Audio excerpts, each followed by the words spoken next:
Okay, Philip Augustus, I closed with him last time. I mentioned one of his childish misdemeanors, not misdemeanors, one of his childish, foolish acts that almost cost him his life. But as he grew up, he wound up conquering a whole bunch of duchies and counties. He conquered Normandy, Anjou, Aquitaine. And also, somehow Europe began to find gold somewhere, but a little bit more gold was circulating. So Philip Augustus was able to collect money, and he was able to collect actual money, not just troops. Before this time, the lords had paid taxes in troops and soldiers. You have to furnish me a certain amount of soldiers. But with him, he was able to exact a tax on money instead of in soldiers. And we don't know exactly where all the gold came from, but there's some gold, either it was mined or somehow found its way into Europe. Now later we know where a lot of gold came from. The Europeans went to the New World and stole it from the Indians. Again, folks, whether that was morally right or not, I want to just make a point. This is what people will do if they can. So if a foreign people who we call uncivilized comes in and conquers America and takes everything they have, would it be morally right? That's not the issue. The issue is if they're strong enough to do it, they're going to. And I think every one of you in here knows that what I'm saying is true. We have to keep ourselves strong in order to keep what we have worked for and earned. All right, and again, he increased the power of the royal courts. This is what our government is doing to get control, and our Supreme Court is so powerful. All right, suppose we had checks and balances or Constitution. Then if we had a check and a balance, it seemed like our Supreme Court decision should be able to be overturned. The last time a Supreme Court decision was overturned was in 1912. Nobody alive today remembers the income tax law. Congress passed the income tax law. The Supreme Court declared it unconstitutional. So Congress passed the, I believe, 17th Amendment, which gave the government power to tax your income. That was the last time, folks. That's been a long time ago. And there should be, I mean, if there are real checks and balances, their decision should be overturned at least 2 or 3 times a year. As it is, once they've made a decision, it's the law, and nothing can be done about it. And they can decide anything they want to. You might say, they are bound by the Constitution. No, they're not. They even overturned a constitutional amendment one time. Which one? The 15th Amendment. It gave black people the right to vote. The Supreme Court ruled it didn't happen for 100 years. Most black people in this country did not vote. This is standard history. They overturned the 15th Amendment to the Constitution for 100 years. They don't have to even abide by the Constitution. They can make any decision they want to, and when the case goes there, nobody knows which way it's going. All right. Now, leaving France for a while. Oh yes, he's Philip Augustus, to get more power, he set up the Philip the Fair. Philip the Fair set up the Estates General. Again, the purpose was the same as Parliament, to try to give the king the ability to tax.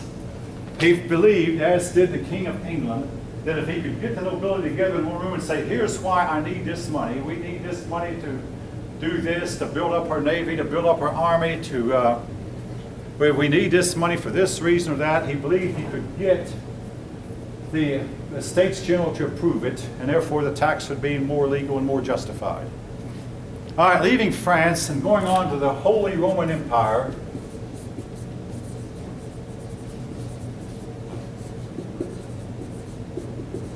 The Holy Roman Empire, basically, it was a loose confederation of states in what is today Germany.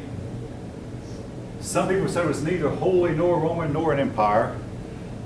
It was possibly started, even though you can't prove for sure, but it was possibly started when the Pope crowned Charlemagne in the year 800. But by the year 1000, it was definitely a political entity, and it was to last until Napoleon Bonaparte abolished the title in 1802. The most famous of the Roman emperors, Holy Roman emperors, and I'm going to name a few. Otto. With him, the office became permanent. Oh yeah, I want to say about the Holy Roman Empire. the office of emperor was not hereditary. They guaranteed that. So this time, unlike the French, when the French elected Hugh Capet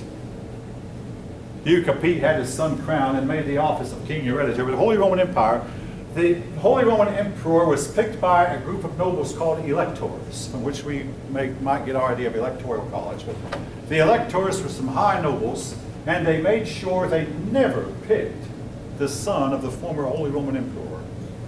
So when a man became a Holy Roman Emperor, he could be sure his son would never get the title.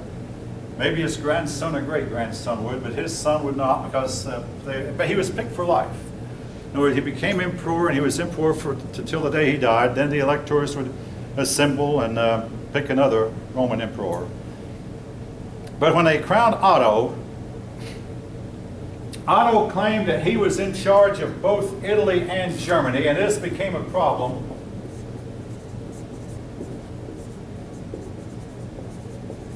The union of Italy and Germany was become a problem until 1945, when the last time Italy and Germany got together, and they were soundly defeated. But all these emperors, in turn, tried hard to unite Italy and Germany. It did not work. The German people were a different kind of people. They spoke different languages. Another difference, too, quite honestly. The German people were industrious and hardworking. The Italian people were more prone to be laid back and not as hardworking. And fast forward to the year 2015, Italy is one of the nations in Europe that's dragging Europe down economically, while Germany is trying to pick Europe up economically. The Germans are, again, hardworking, industrious. The Greeks and the Italians have wanted long vacations, lots of vacation time, and early retirements. In other words, basically they want to get paid for not working. And the result is they're bringing down the whole economy of Europe, and to some extent the whole world's economy. But that's in modern times. But anyway, Germany and Italy were to remain disunited for centuries. In other words, the Holy Roman Empire was a weak confederation where each of the nobility did what it pleased without regard to what the emperor wanted, for the most part. Another one, the next one after Otto, oh yeah, I want to mention Otto. He was an admirer of Charlemagne, whom he called the first Holy Roman Emperor. So he visited the tomb of Charlemagne one day, and Grossman said he opened up the tomb and found Charlemagne's body in a remarkably good state of preservation. But the hair had grown, the fingernails had grown, and someone may not realize that for a lot of dead people, their hair and fingernails continue to grow long after they're dead. I don't know if that's still true with the embalming they use today, but anyway, he opened up the tomb of Charlemagne because he wanted to get a look at him. That's trivia, though. The next one was Henry IV. Henry IV.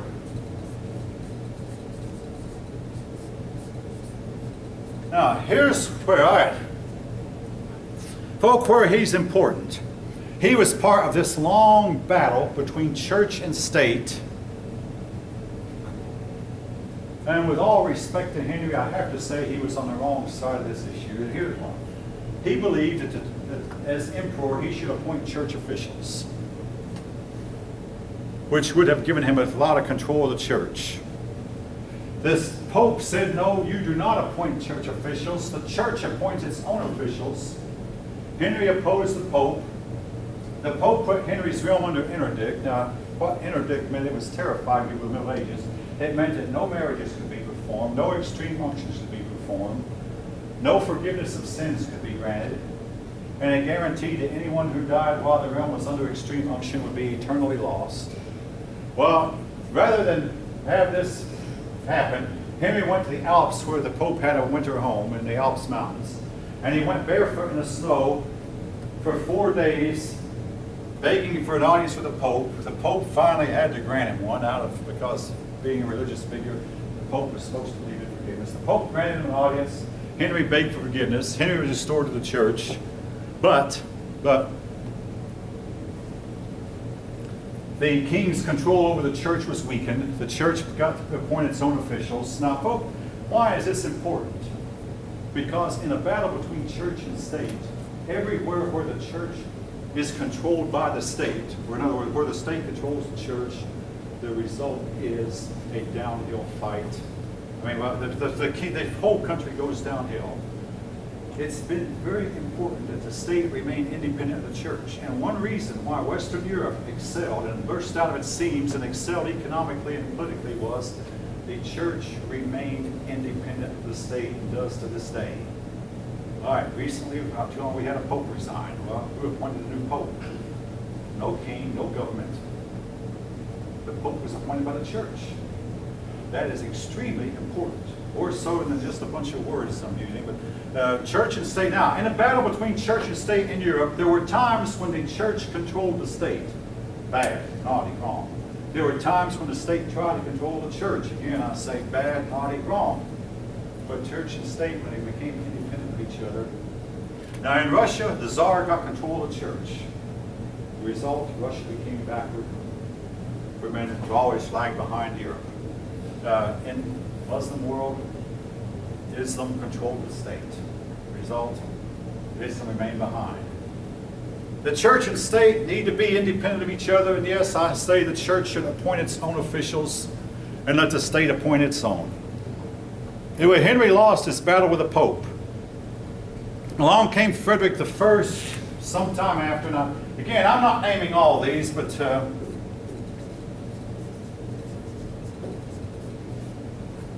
Frederick I, otherwise known as Frederick Barbarossa. Yes, when I was in graduate school, I read a book about him and biography. I always enjoyed reading biographies. Frederick I was Holy Roman Emperor, but he was more interested in Italy than he was in Germany. So he tried to control things in Italy. The Italians did not like him because he was German. The Germans did not like him because he spent most of his time trying to placate Italy. He was the one who gave the name Holy Roman Emperor to his title. I mean, he was not the first one, but before that they were called Emperor to the Romans. He called it the Holy Roman Emperor. He did not get the Pope on his side. The Pope was against him. Northern Italy did not like him because they didn't want to submit to a foreign king like a German ruler. Again, a lot of times people resent foreigners ruling over them, and being an American, all of you, I hope, know, even if you're not American, that one day the 13 colonies in North America decided we're tired of having Great Britain rule over us, and they rebelled. And Great Britain just simply could not send a big enough army over here to reconquer them. But anyways, Italy opposed him. Now, Frederick got together with Philip Augustus and Richard the Lionhearted on the Third Crusade, three of them. Richard, we'll talk about this later. Richard, Philip, and Frederick. And everybody thought, uh-oh, the Muslim world is done in. Three of Europe's strongest kings are after them. Well, Frederick drowned trying to cross the river with heavy armor on. He drowned. Philip got tired of the whole idea and turned back and gave up, and that left Richard to fight the Muslims by himself, and Richard simply could not win. And he always resented Philip for leaving him. When Frederick drowned, his entire army turned back and went home. Now, Frederick II was the nephew to Frederick I.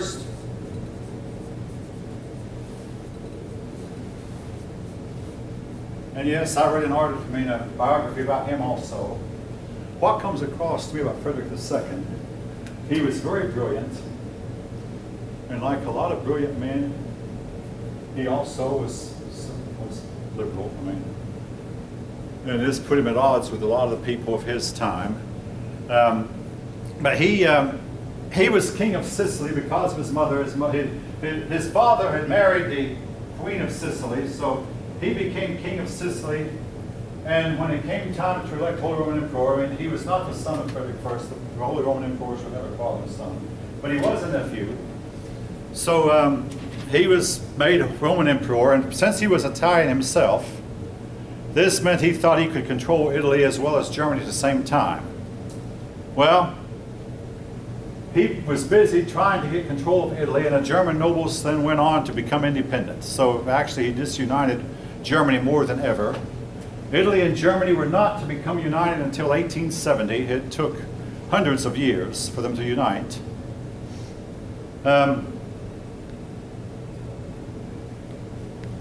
Also, the church interfered with both particularly Frederick II, because he had some really liberal attitudes against the church, which the church did not. The church was basically conservative.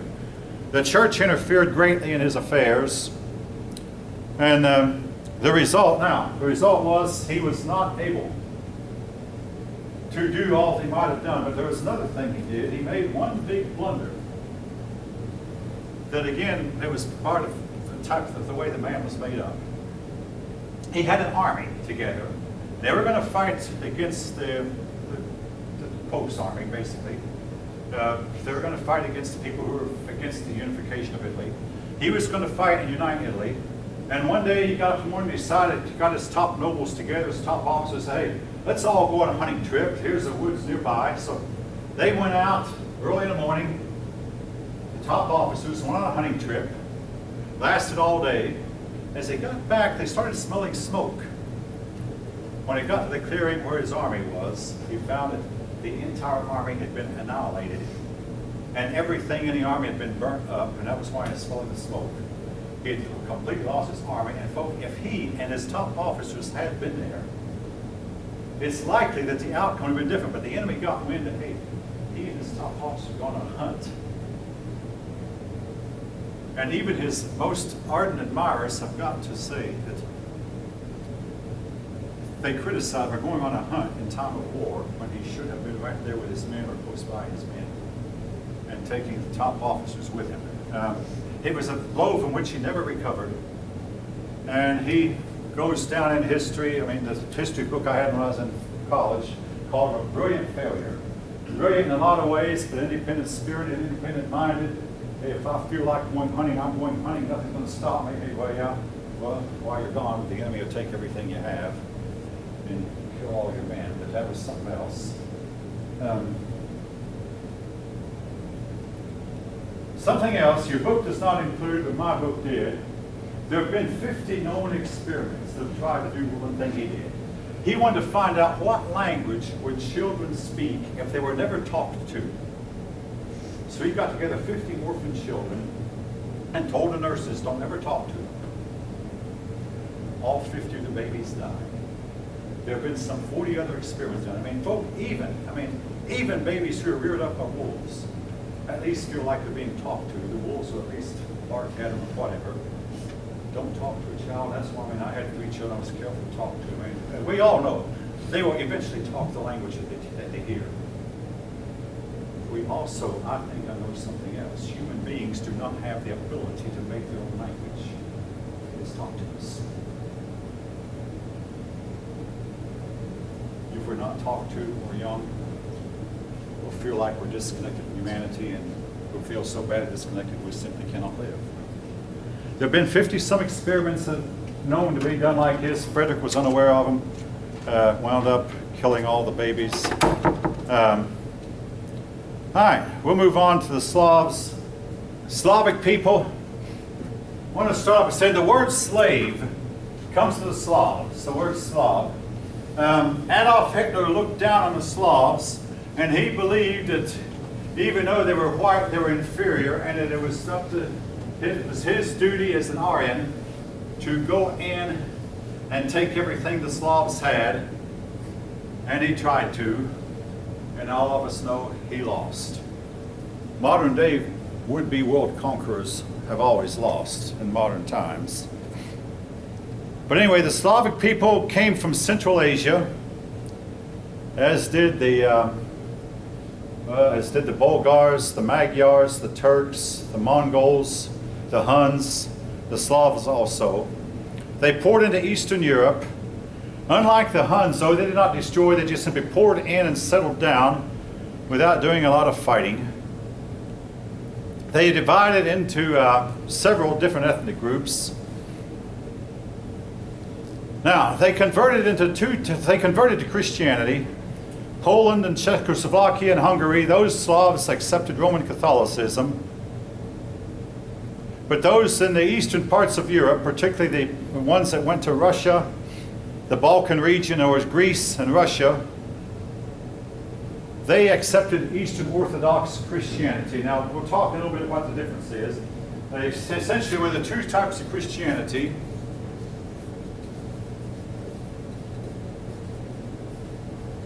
Two types at this time, and then Roman Catholic.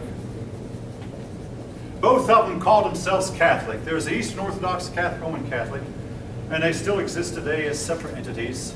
And we'll talk more about why they split. But basically, what you need to know that the Balkan region, that would include Greece and Serbia, what was once Yugoslavia, they became Eastern Orthodox, and Russia. Now, this explains why Russia stepped in, sided with the Soviets in World War I, because they were largely, the Russians were Eastern Orthodox, and the Balkan people were Eastern Orthodox. And I had a student from the Balkan region about 2 years ago, 2013, who did a paper on the terrible persecution that the Eastern Orthodox people have suffered because they would not become Roman Catholic, did not join the Romans. And then it wasn't just Rome, then Islam came in to that region, and they suffered terribly under Islam also. Between Islam and Rome, they've been treated really badly. And talk about the Greeks, the Serbs, the Croats, the Bulgarians. Then I'll get more into detail about the difference later, but the Czechs became Roman Catholic. All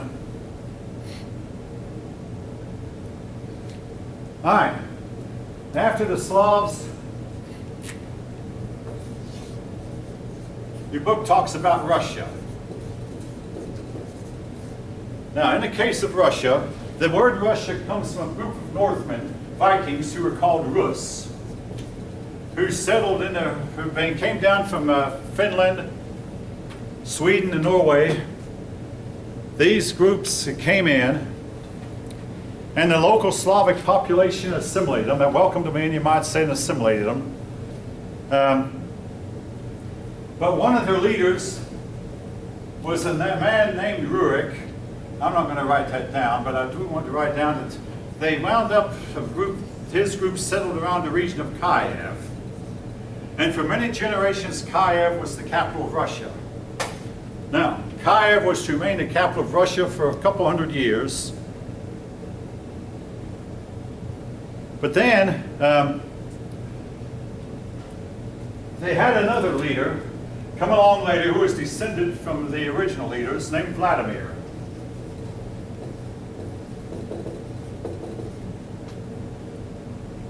Vladimir started off worshiping the old pagan gods. Yeah, and one of you did a paper on, well, several of you have done papers on religion, but in the case of Vladimir, he decided that Thor and Odin were not good enough gods for him, so he checked out 4 religions at that time. These 4 religions were Islam, Eastern Orthodox Christianity, Roman Catholicism, and Judaism. Well, he rejected Judaism because he said the Jews don't have a homeland. Any God who's not strong enough to give his people a homeland. Now, this was his view, not mine. But any God who was not strong enough to give his people a homeland was not good enough for him. Well, he checked out Islam. But he had a problem with Islam, and that Islam prohibited drinking. And anybody who knows anything about Russians and folk, I've gotten a lot of amens on this, so if you're offended, I'm not going to say I'm sorry, but the Russians like to drink. This is very, very well known fact. And he said, no, I can't give up my drinking. So he scratched Islam. Also, Islam prohibited gambling. Well, I'll scratch that too. I mean, he liked to roll dice. He liked to drink. He liked to go to parties. He checked out Roman Catholicism. The problem he had with Roman Catholicism was Roman Catholicism expected him to submit to the Pope. He said, I am Caesar. I'm the successor of Caesar's. No, he wouldn't submit to the Pope. So then he went to an Eastern Orthodox church, and he said it just was like he entered another world. The stained glass windows depicting the world from the creation to the crucifixion, depicting scenes of David killing a giant Goliath, of Adam and Eve in the Garden of Eden and of Noah in the ark. I mean, all these scenes from the stained glass. And now if you know anything about Orthodoxy, they really are great on stained glass windows. He said it was like I entered into paradise itself. And the choir, all the music from the choir just seemed like it was from another world. He said, this is a religion for me. So he embraced Orthodoxy. And this was to last until 1917. And a lot of your Russian people to this day who claim any form of Christianity are Eastern Orthodox Christians. Now, they had a problem though. The church took over, the state took over and ran the church.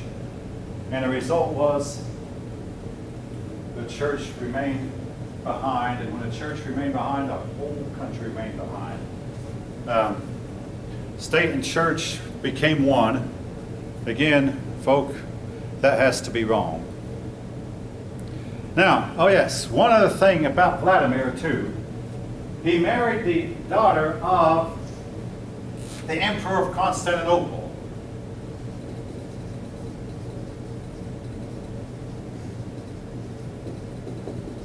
Very significant because when the Byzantine Emperor, that is, when the Byzantine Empire fell, Vladimir said, okay, I'm going to take the title of Caesar. So he called himself Tsar. Now some books will spell that C-Z-A-R, which this looks more like Caesar than this, but the Russians seem to pronounce it more like Tsar. He said, I'm Caesar now. The other Caesar, the Byzantine Emperor, but I married Caesar's daughter, therefore I inherited Caesar's crown. And from that time to 1917, when the last Tsar was lined up in front of a firing squad, he had his family killed. From that time to 1917, all the Russian rulers in turn called themselves Caesar or Tsar. And he said, 2 Romes have fallen. You know, he said, I'm the 3rd Rome. Rome had fallen and the Byzantine Empire fallen. That's 2 Romes have fallen. I'm the 3rd Rome. He said, after me, there'll never be another Rome. We'll see how true that proves to be. But Russia could never make up its mind whether it was east or west. I mean, it was like it had 2 faces. On the one hand, it was facing the east. On the other hand, it was facing the west. And it oftentimes didn't know whether it was become eastern or western. Peter the Great tried to westernize them. The West, though, wound up excelling and left Russia behind. And Russia was to spend most of its history trying to catch up. Now fast forward to 2015. And it looks like Russia is leading the way in the war against ISIS. Pardon me, scratch that. The war against ISIS. Russia is leading the way, and the United States is not. What will happen is going to be interesting to see. But Russia is coming out looking like the really, really good guys, and the United States is appearing to be weak and inept. All right. It's not long after Vladimir, Russia was conquered by the Mongolians. The Mongolians came in, and the Mongolians held Russia for 200 years. During this 200 years, the Duchy of Moscow became more prominent. It was sometimes called Muscovy, or today we call it Moscow, or Moscow. And folk, here is how the Duchy of Moscow rose up. They were the ones, by the way, who drove out the Mongols. It took them a couple hundred years. But they had the good fortune, that's rare in history, where they had a dynasty that consisted of 5 men in a 200-year period. That meant each one of them ruled for an average of 40 years apiece. And each one of these 5 men lived to be old men. And when he died, he turned the throne over to his son who was middle-aged. And that son in turn lived to be really old and turned over to the throne to another son who was middle-aged. Basically, you had a case where there were no child rulers for 200 years. They were all mature, middle-aged, or old men. And during this time, Moscow then was able to become the chief, and the people of Russia began to look to Moscow for leadership of the Kiev, and Moscow supplied that leadership. Now, I know I'm talking to a class where it looks to me like most of you under 35. Well, very well. I mean, I was under 35 when I was 7. In our Constitution, we have a clause that the president and the vice president must be 35 years of age. And it's one that's been there for all 220 years, the Constitution. Never been threatened to be changed. Nobody's looking to change it. Because our founding fathers believed that a leader should be a little bit mature. And they had this to go by, but also a lot of child rulers have destroyed kingdoms. The Empire of Sweden was well managed until Charles XI died in his 40s of cancer, and it passed the throne on to an immature son, Charles XII. And in short order, Charles XII brought down the kingdoms, the Empire of Sweden. This is one example, many, many examples where an immature king brought down. So we have in our Constitution, the president and vice president are expected to be 35 years of age. And again, they're trying to prevent some of these problems. And for those of you who are not yet 35, believe it. You'll be there before you realize it. All right. We come now, I believe we're on chapter 13, a period of time in history called the High Middle Ages. Now, folk, again, maybe I understand why a lot of you wrote your papers about modern times, because I keep referring to the High Middle Ages.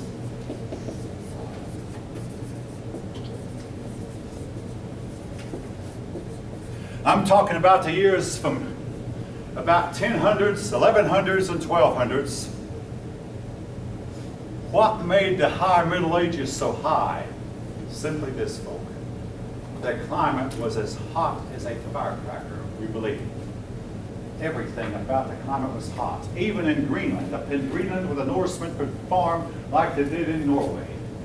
Greenland was hot. And even in Nova Scotia, we know the Norsemen grew grapes, and the way they described the grapes, these grapes can only be grown today no farther north than southern New Jersey, southern Pennsylvania, that region.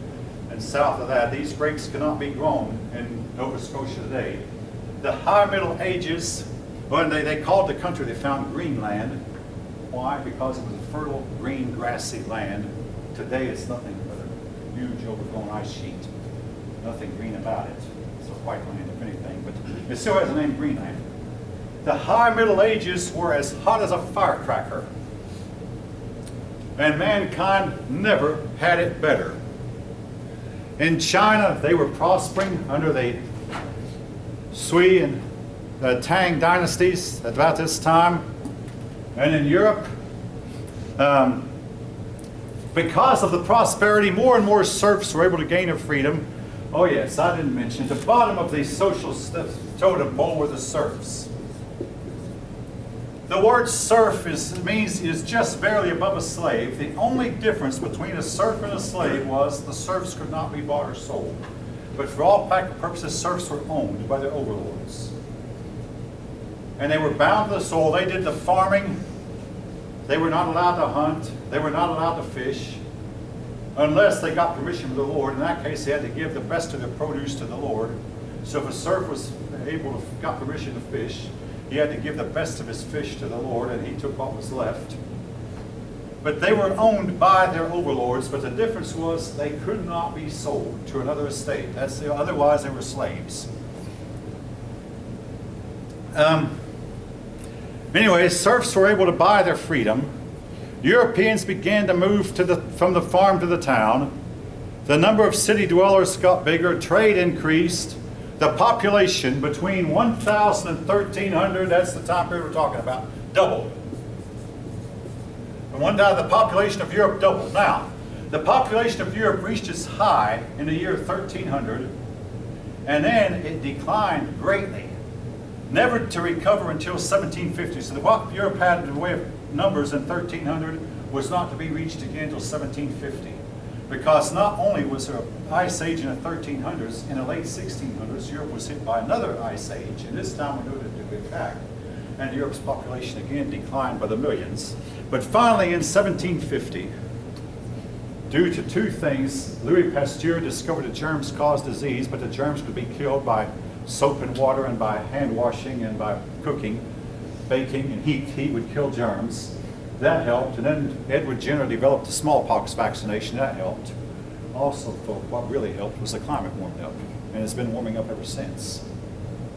Until, well, that's another story.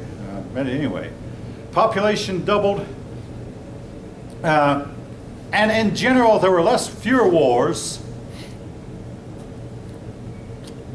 Iron was used a lot more. Now, a lot of the iron that Europe used probably came from Africa, but it's like the Africans did not notice it. But the iron was used for hoes, saws, hammers, nails, whatever, swords, armor, scythes. Do any of you know what a scythe is by any chance? It's really a really long stick. We have to operate with 2 hands, and it's very back twisting. Most are looking at me like you don't know what I'm talking about. But anyway, it's like a sickle, but much longer, and can cut a lot more. But scythes were used to mow down wheat and oats and barley until the invention of the combine and reaper. A lot of farms still had them on their place when I was young, but I don't think they even bother to have them anymore. They developed a new kind of plow called a caruca, and I'm going to write down. By the way, a lot of you don't realize when you're using foreign words on a paper, they're supposed to be italicized. I've tried to set the example, but the caruca was a really fairly wide plow made out of iron, and it was weighted down with heavy stones. At first they used oxen, but then they decided that, well, when Europeans developed the shoulder harness, they found the horse made a better animal to plow with than the ox because the horse was faster. But they would plow with about 20 horses attached to one caruca, and because it took so long to turn those horses around, a middle-aged farm would go for a long way, really long strip, before they would finally turn around and go the other way. So they looked kind of like strips of bacon if you could have been over them on the airplane, because they didn't like to, I mean, it took a lot of effort to turn those 20 horses around. And you might ask, where did they get to 20 horses? The Europeans in those days were cooperating so well that each neighbor would loan the other his horse. Say, hey, I'll loan you my horse today, we'll plow my field, and then tomorrow you loan me your horses, and we'll plow your field. Europeans began to cooperate with each other. Now, this spirit of cooperation did not last, because eventually all this peace and harmony was interrupted. But teams of horses would plow, and farming became more cooperative. People would farm almost collective farms, and then they would reap the collective benefits. Now, this kind of thing cannot last, I mean, because sooner or later they're going to argue.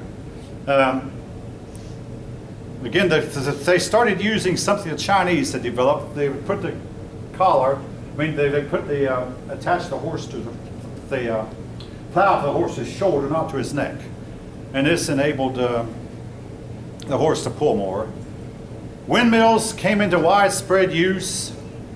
A lot of windmills, and the windmills would supply the power that they would use to grind their grain into flour, their wheat into flour.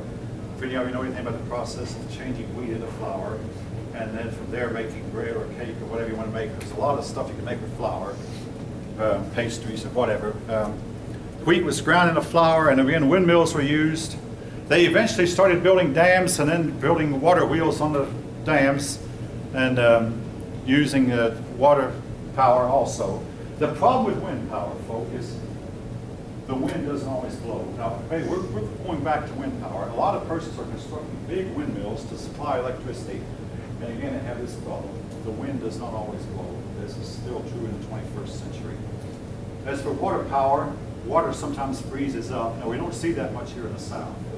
Also, the rains don't always come, and the lakes and creeks will sometimes, lakes and creeks sometimes get lower and lower. So the water is not always there. The wind is not always there, but nevertheless, the idea was there. Windmills were constructed. Europeans produced more food. Europeans learned to rotate their crops.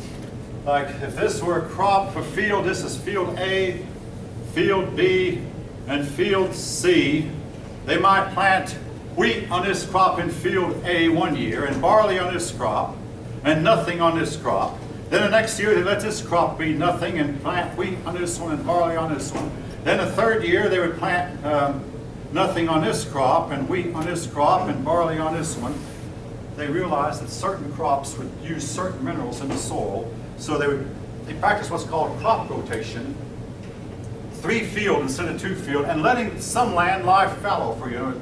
Just simply let the land lie fallow. Weeds would grow in, and when the weeds die off in the winter, in the fall, these weeds will replenish the soil with nutrients. Now again, most of you probably are not farmers. Do any of you have any relatives, by any chance, who are farmers or know of a farmer? One of huh? My grandfather. Your grandfather was a farmer, but my grandfather on the other side was a farmer also. And some of my uncles and aunts did that. My dad was. So I've visited farms many a time in my lifetime, and I've seen it done. And of course, I'll tell you, I'm a country boy, yes, and I see a lot of farmland in Ohio. Ohio still has a lot of farmland, but even though the farmers in America are retiring fast, and nobody knows who's going to take their place because their sons and daughters do not want to take it up. But anyway, farming became prosperous. Now, all this was to end with the cooling that came along later.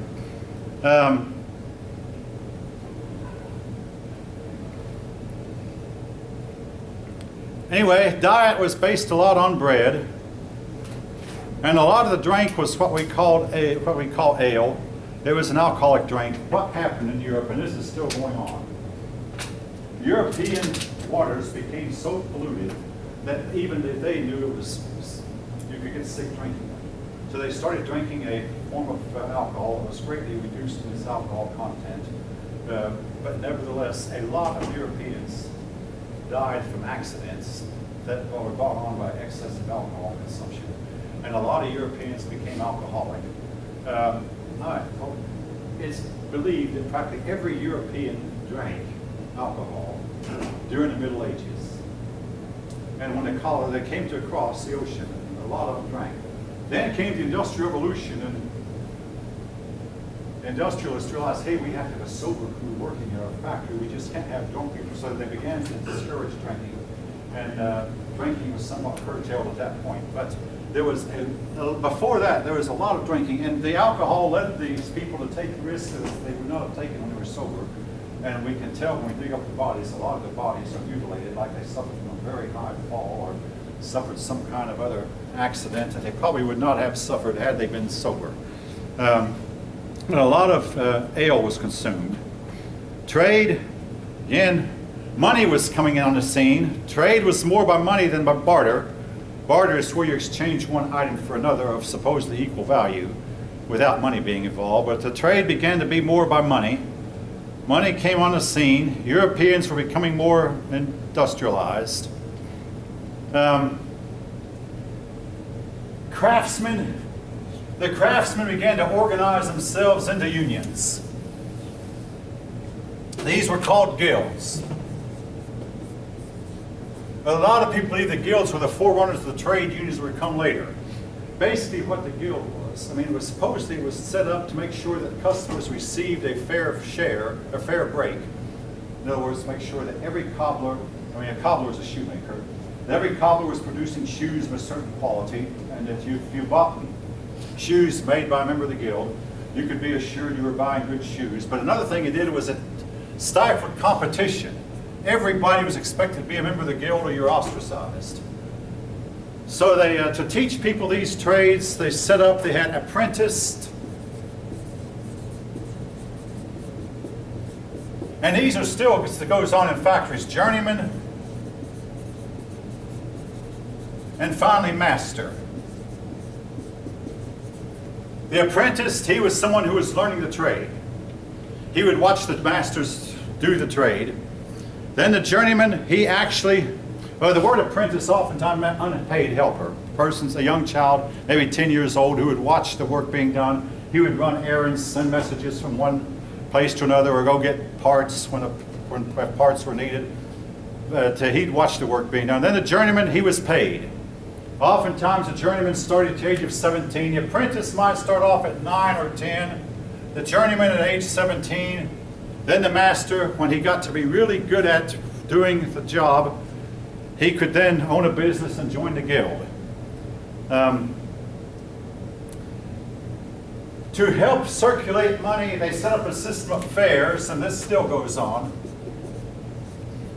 where the people would get together and they'd try to sell their wares. And of course, a lot of times, a lot of other stuff went on at fairs that should not have gone. And it was said when the fair was over, the confession booth was really busy, but leaving that topic.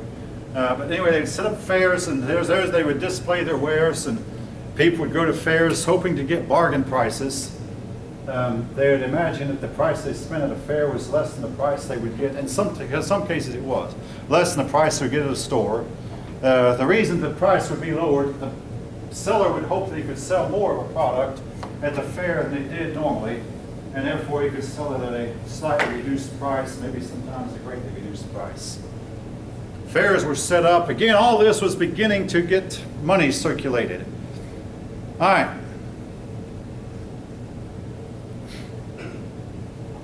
The church. The popes at this time, I'm talking about the 10, 11, and 1200s, really asserted themselves. And no, they shouldn't have, but they did. They actually told the kings and queens what to do. For instance, Philip Augustus was the most powerful king of France, one of the more powerful kings of his day. He wanted to divorce his wife one day, and the Pope told him, take back your wife. King John of England tried to appoint the Archbishop of Canterbury like his father Henry II had done. The Pope said, no, you may not appoint the Archbishop, I will appoint the Archbishop. And King John had to recant. Again, in this case, have to side with the church. The Pope probably should have appointed the Archbishop, not the king. But nevertheless, this was that the church was in charge in those days. Monasteries were all over the place. Most famous were the Dominicans, founded by St. Dominic. The Dominicans were like the doctors of the day among the scholars. They took care of the sick. They copied the old manuscripts. They did a lot of farm work. They were busy a lot. They became involved, though, unfortunately, in combating heresy. Now, I have to emphasize this, folks, because it was a real problem. The word heresy simply means that you disagree with the established church. Now, in America, we don't have a heresy anymore because there is no established church. Now, of course, each individual church has its own doctrine. And if some member comes up and disagrees strongly with the church doctrine, the church has the right to kick that person out for heresy. But in those days, heretics were oftentimes punishable by death. Pope Innocent III set up what we call holy orders, or the infamous Inquisition.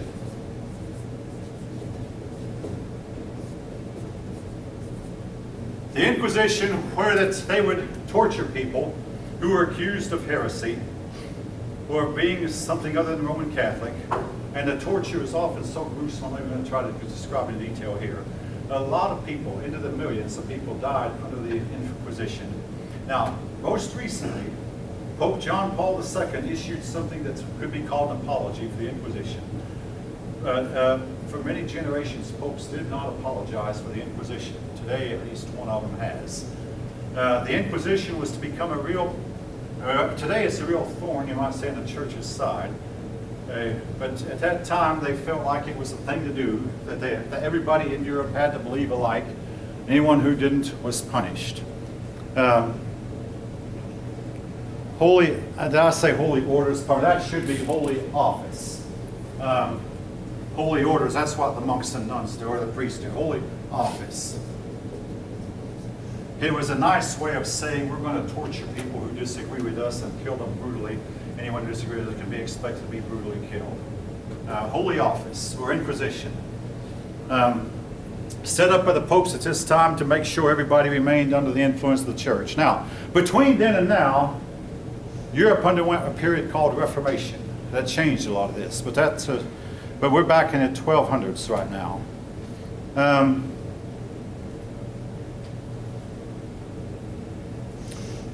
Pope Gregory, don't worry about the name. Gregory VII was a pope who clashed with Henry IV. Pope Gregory VII, yeah, I'll write his name down. Now, he's not to be confused with Gregory the Great.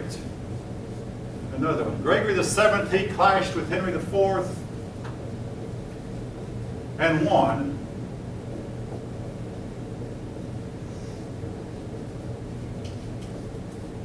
The Pope won that initial clash. But then came the most powerful Pope of all time after Pope Gregory. Gregory did a lot to build up the office, but there came Innocent III. He was the one who ordered Philip Augustus to take back the wife he divorced, saying that you had no grounds on which to divorce her. He was the one who told John of England that I'm the one who chooses the Archbishop of Canterbury and you don't. And he got his way. John had to back down. All of Europe's kings, even the powerful ones, had to bow before him. He used the interdict to get his way. I'm talking about the interdict. In other words, anyone who died while the country was under interdict was eternally lost, and it was terrifying to people that day. He ordered 2 crusades, and he strongly enforced his way by means of the Inquisition. And under him and his successors, thousands upon thousands of people were killed, some of whom were not heretics. He defined the church's doctrine more so than other popes had. And then I'll close with this. He set up something called indulgencies. Indulgencies.